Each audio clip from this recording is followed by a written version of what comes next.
Disclaimer. The following video contains some loud sounds and minor flashing lights. For those affected, I will put warnings before the event so you know when to react. Thank you! Hey everyone, JaxoBlue here, and in today's video, I am going to be redesigning the first 4 characters from the Legends of Chima, and adding my own 2 characters to replace irrelevant tribes, which you'll see soon. For anyone new to my channel and doesn't know what I'm talking about, I'll give you the quick rundown. So sit back, relax, grab some snacks. Whoa, Rory Kenshin, is that you? As I go over the story of the Legends of Chima. Chima started as a lush paradise where many animals lived in peace, until one day the sky struck down, causing a giant rock to rise from the ground. This rock had the animals' faces carved on them and poured this magical water which the animals drank, causing them to shift into the anthropomorphic animals we see in the show. However, one animal from each tribe chose not to embrace their furry culture and ran away in shame. I'm joking, I swear, please don't cancel me! These animals are known as the Legend Beasts, and it is said that they will return when Chima needs them most. That was the great story. Now, let's move on to the story that started it all. In episode 1, we're introduced to 2 young animals, Laval the lion and Cragger the crocodile. These 2 are the best of friends and love goofing around. One day, Cragger gets the bad idea to sneak into the lion temple and see the sacred pool of chi with Laval, even though Laval can't exactly sneak into it since he lives at the lion temple, but whatever. Cragger steals one of the chi orbs and plugs it into his chest before he's ready, causing him to go on a meth-addicted rampage until he's eventually decentralized by the lion tribe. Cragger's parents, King Crominus and Queen Crunket, visit the Lion Temple after they find out what happened, arguing with King Lagravis about the situation until they threaten him by saying, "This isn't over, lions! We crocodiles never forget!" After a few weeks, Cragger sneaks in again but is proven unsuccessful, soon fleeing the scene as Laval chases after him. Cragger, out of panic, shoots up a croc flare to alert the crocodile tribe, and eventually there's a big-ass war in the Fangs. All the chaos causes the ground to split, trapping Cragger's parents in their tank as they dangle from the gorge. Earlier in the battle, Crominus shot a harpoon into Lagravis' tank, which gave him the advantage to pull them to safety, but Cragger decides to be a dickhead and cut the rope that was pulling them up. Cragger, sweetie, I love you, but are you fucking dumb?! The 2 tribes mourn the loss of the crocodile king and queen, when we're soon introduced to Cragger's older sister, Crueler, who wants to manipulate him into believing the lions are the enemy. In episode 2, we see Cragger sitting on the throne as he is now the crocodile king, due to him being the son of Crominus and Crunket. Crueler comes up to him and tries to manipulate him some more, before eventually using a persuader plant on him to get him to do what she says, because no, she's not a player, she's a puppeteer. Real ones know that reference. The persuader plant emits a pink gas from its glands. When inhaled, the smell of said gas causes the target to be hypnotized, having no choice but to listen to the perpetrator's every whim until the effect wears off. Jesus Christ, I went full botanist on that. Due to Cragger being mind-controlled, he's forced to obey his sister and cause havoc at the monthly Speedor event. He and Laval eventually end up in the falling jungle where he's saved by Eris the Eagle and Gorzan the Gorilla. Cragger flees and then the next day recruits the wolves and ravens to help him start a war with the lions. While this is happening, the lions are preparing for Laval's Age of Becoming ceremony until they're suddenly interrupted by the bad tribes. Cragger wears the crown of his father as he steals the chi and drives away on his Speedor, being chased by Laval in the process. The 2 fight again until Cragger takes the upper hand and throws Laval into the water, and unfortunately for Laval, he can't swim. Somehow. Even though lions are more than capable of swimming. Laval is soon saved by Lion Legend Beast Ex Machina, and the 2 of them eventually interrupt the ongoing war. Everyone is astonished that there's a real Legend Beast right in front of them, until Laval cheese up and defeats Cragger. For now. And that's Chima for you. Well, at least season 1, but I won't get into the other seasons right now.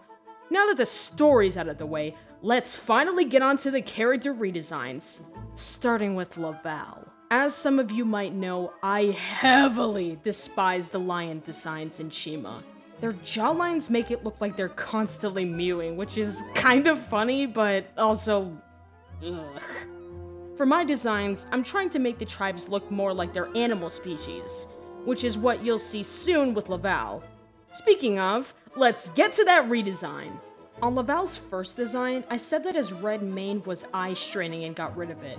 But I decided against that and gave it back to him, since I found a way to make it look better than the show. I kept his original clothing design on his first design since I don't think it needs to be changed, I just made him a bit more beefy. For the face designs of the tribes, I took inspiration from famous artist and animator Aaron Blaise, who's worked on movies like The Lion King, Beauty and the Beast, and was one of the directors for Brother Bear. I'm gonna put some studies I did on screen so you can see the different expressions I did for the tribes. One thing I hate about the lions is that they can't swim, because real lions can actually swim. They just don't prefer to. My Laval is courageous, noble, and energetic. He tends to get into trouble sometimes, but he knows when it's time to be serious.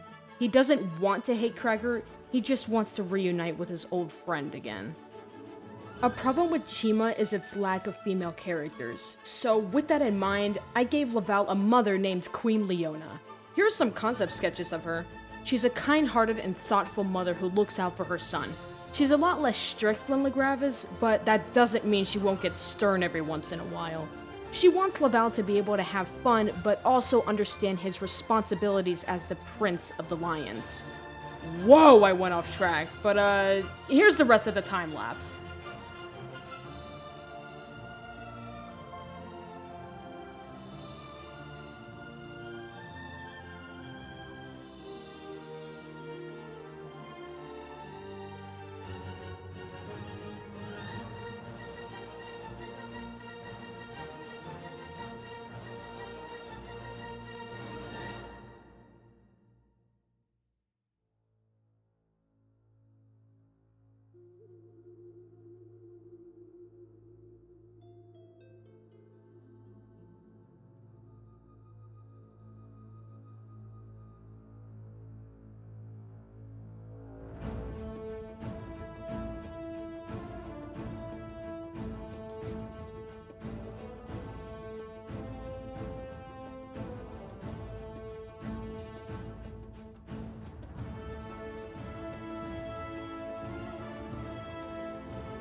And Laval is officially complete.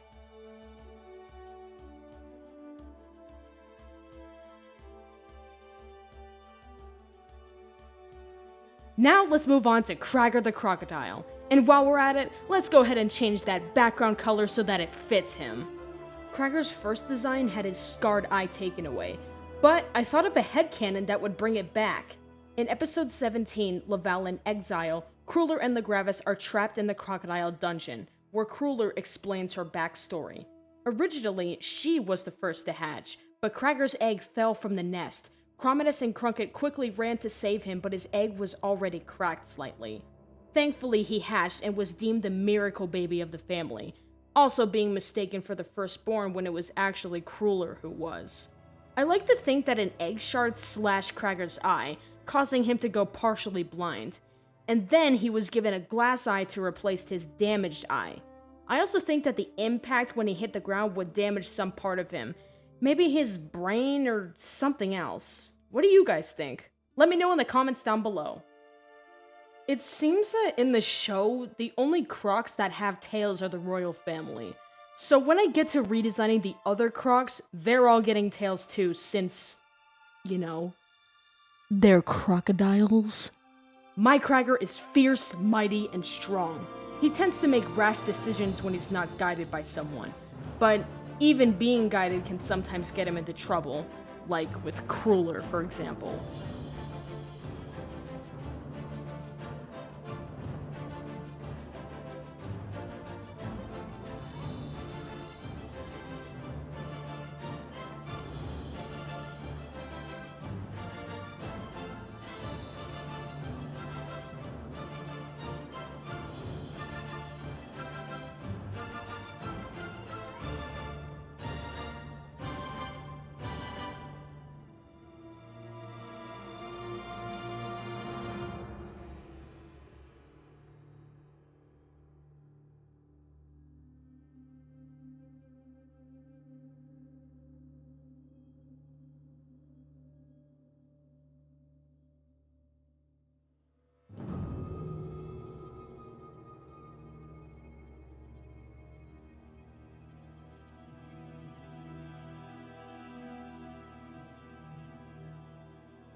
And here he is, Cragger the Crocodile.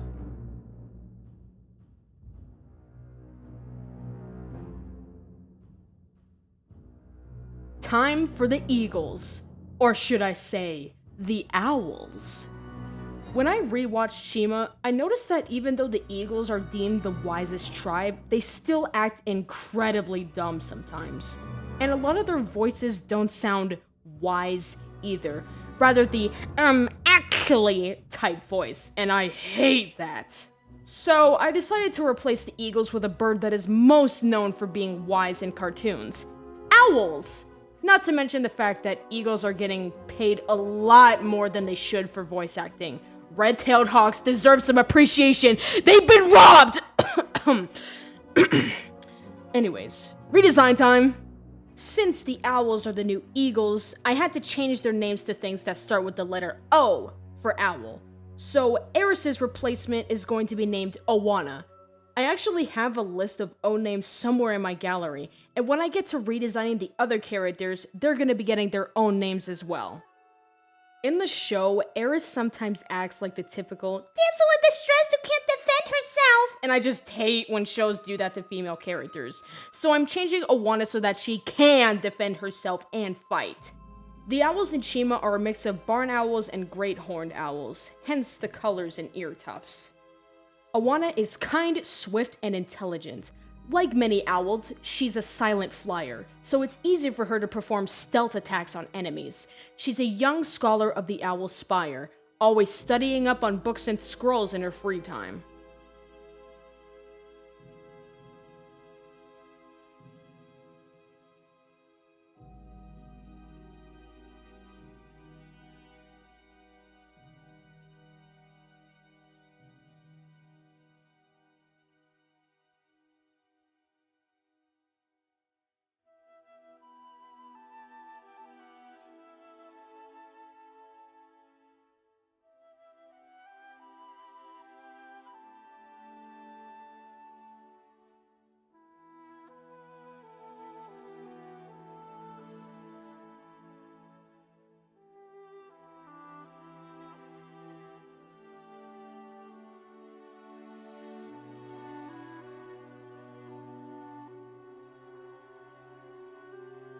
And here's the new Eris, Owana the Owl.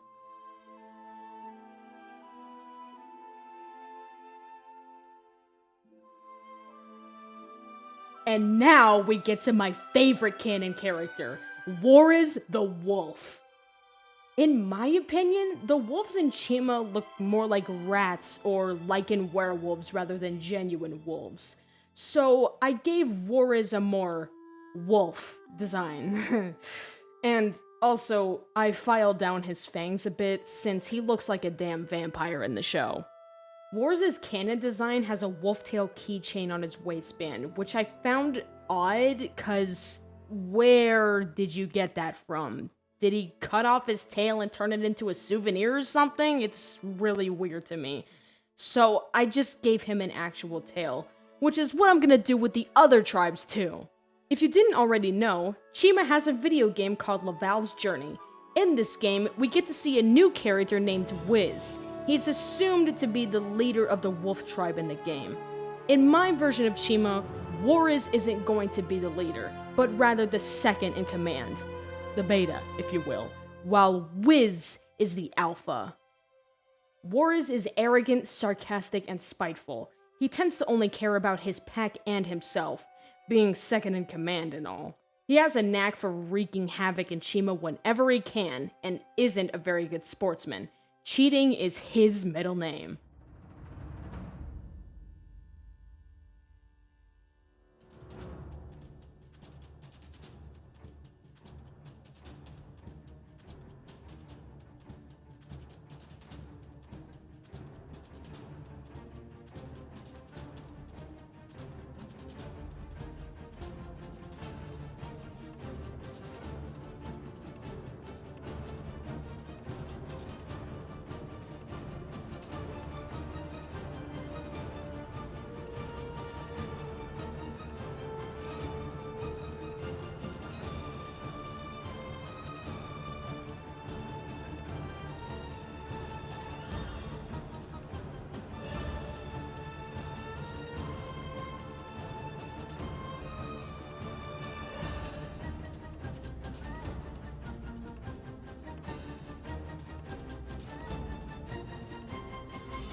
And here's Warriz the Wolf.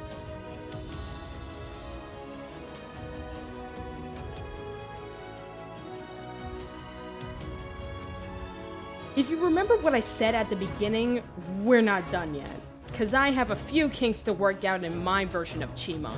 With that, I'd like to introduce two new tribes, Maned Wolves and Cobras with a K. The Maned Wolves are a replacement tribe for the Gorillas, as I feel the Gorillas are rather some form of comedic relief than an actual addition to the plot. I feel the same ways about the Bears and Rhinos, cause the Bears don't do anything until the end of Season 3, and the Rhinos are just dumb. Like, horribly dumb. That is, unless they're near the Rhino Legend Beast, but still, I don't like it. I've decided to keep the Ravens in my Chima since they hold a pretty good place already, except for the fact that they act stupid sometimes, even though Ravens are incredibly smart birds. At some point, I'll get to redesigning Razor and the other Ravens. This new character is Malika, the leader of the Maned Wolf tribe. She's confident, fierce, and brave. She and her tribe side with the lions and owls. Warriz despises her and her tribe, as he deems them a knockoff wolf, despite the fact that maned wolves aren't actually wolves. Maned wolves are omnivores, meaning they eat meat and fruit. Because of this, Wanold, the young pup of the wolf tribe, gets along with them since he's the only fruit-loving wolf in his pack. Malika acts sorta like a mother figure to him, reassuring him that it's okay to not eat meat, as long as he stays happy and healthy. The maned wolves are extremely agile, using their long legs for speed and jumping to high places. The maned wolves are taller than the regular wolves, being at least 4 inches taller. I haven't thought of any ideas yet for what kind of vehicles or mechs they'd have besides speedors, so if you have any ideas, let me know in the comments!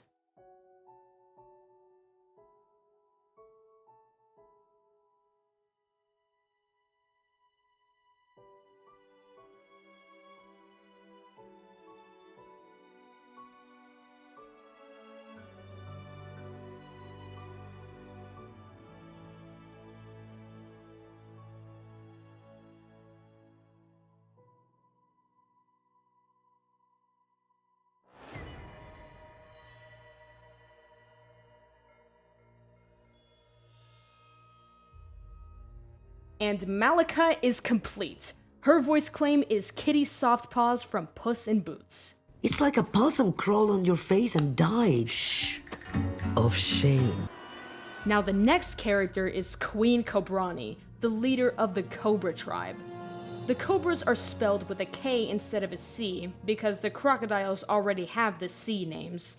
So I decided to misspell it on purpose, because I thought it was cool. Cobrani and her tribe side with the crocs and wolves. The cobras have a venomous bite, able to paralyze anything and anyone they get their fangs on. Thankfully, their bite in my version isn't deadly, but does cause severe pain and fatigue to those affected. However, the bite can be cured and healed with some medicine. Cobras are also capable of hypnosis, without the help of the persuader plant. Because of this, Cruller is very fond of them as she loves anything regarding mind control. Cobrani is deceiving, malicious, and sassy. She and Cruller are considered best friends because of their love for hypnosis and power. They're often found bonding in each other's kingdoms, gossiping about many different things. The marks on Cobrani's hood represents eyes, and the red and white colors will flash back and forth whenever she's using her hypnosis ability.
And here's Queen Cobrani.